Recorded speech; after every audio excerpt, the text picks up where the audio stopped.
esports is massively growing, and having spaces like this in educational settings really helps us give that level of teaching to our students. We take segments of the industry such as broadcasting, but also event management, coaching, team management, community management, so all the back-end side of esports essentially, to make sure that students fully understand the sector.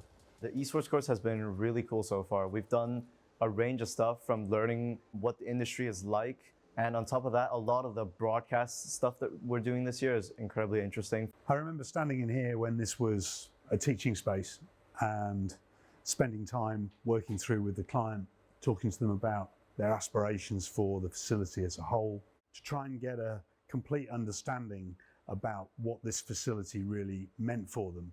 Video over IP was something that we were already used to in some form, but one of the key things that we wanted to get out of it was making sure that it was reflective of what was in industry. Now, we were aware of EVS and SMPTE 2110, but we didn't think we could do it at the time. Yeah, it was an aspirational desire rather than it being something that you thought was tangible. We were determined to make sure that we could provide a solution which really reflected what industry is up to. We've had a long partnership with EVS with their XT range. However, what was interesting for us to discover was that we could take one of their single servers and use that in a multi-space environment, so we could divide the inputs and outputs across 2 galleries. And that was a bit of a game changer, both from a sort of technology integration perspective, but also from a budget point of view. We only had to buy 1 rather than 2. One of the great things about the flexibility of EVS is we were able to share a main hub of the XT Go across both galleries and switch the inputs and outputs depending on the show requirements. Up here we've got the IP director and the EVS Neuron. So this is the heart of the facility where all the SDI video gets turned to 2110 and back again and feeds into the vision mixers. This is the back of the Neuron, and this is where all of the baseband video ins and outputs go into the unit.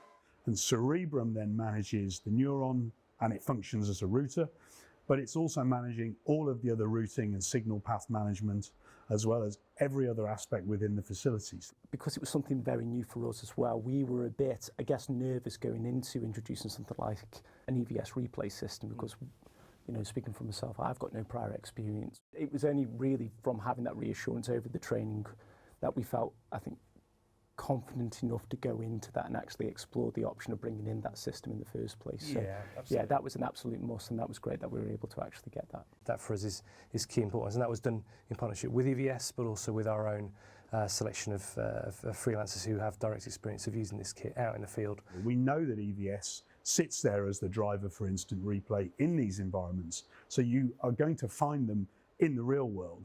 So you need to find them in this world as well. I found that using the EVS to be really fun, and it's something that I'm looking forward to learning more about and having it being a possible future career path for me. We didn't just want this to be a bit like a professional esports arena. We wanted this to be a professional esports arena, and I think from what you see here, you can see we've absolutely delivered on this.